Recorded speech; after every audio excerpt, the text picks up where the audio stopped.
One of the ways we can keep our conferences short is really thinking a lot about what takes up our time. So we've got a chart in the toolkit that helps us think a little bit about time suckers and time savers. I'm going to interrupt to say we like to talk a lot, so I know that could be a time sucker right there. This was really quite easy for us to think about. So from our experience, we've experienced all of these, so it comes from a place of real authenticity. So tell me one of your time suckers, and I'll see how I have learned from others often to save time. So I find myself politely listening to students summarize their books, and it's hard for me to cut them off. Been there for sure.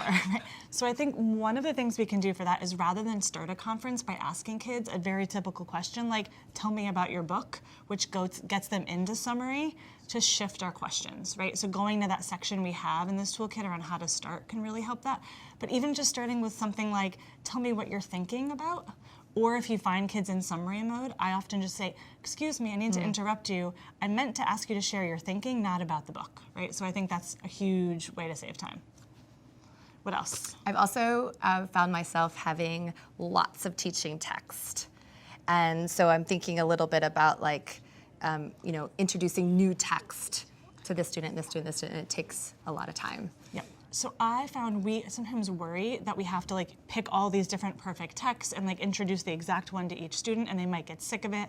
But actually what I found, and I think you have too, that using one familiar text, maybe two, is enough, and you just refer to a small part of it. So reading that text aloud once or twice to students for the whole class to know, and then just referring back to it saves so much time than trying to read a whole brand new text to students in the middle of a conference. I still have stacks and stacks of legal pads somewhere in my basement because I would write every single word because I didn't want to miss anything. Right? So basically a transcript of the conference I wrote down. Yes. Pages and pages. So I think note-taking is really personal and hard, but probably a transcript is going to take a lot of time for anybody. So I think you think about what's the essential information that I'm actually going to use, right? Because you probably didn't go back and analyze those transcripts. Oh, and I still have them. Right? So like asking yourself the question, what information do I need? So I need to know maybe like the date. I need to know something about what the student's strengths are and something about next steps of what I might teach or what I did teach. And so that's why we provided some sample note-taking forms.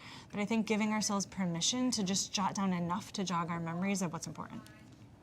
Here's one too that we both found that we do a lot is I'm so excited that I know what to teach a student, and it's like 17 things. So I'm going to teach them all to you.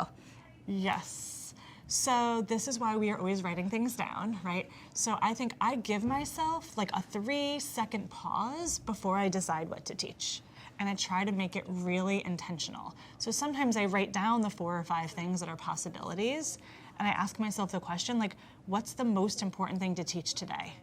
And I remember our mentor, Lucy Calkins, once saying when I got frozen in that moment when she was watching me confer, I remember her saying, just pick one. And so I think about that today, like just pick one if you don't know. You have the other 3 written down that are sort of your next steps for the next conference, and trust your gut with that, but better to teach one thing for depth than try to teach everything. Imagine all those conferences you can have with the time you saved. Exactly, and maybe not talking as much.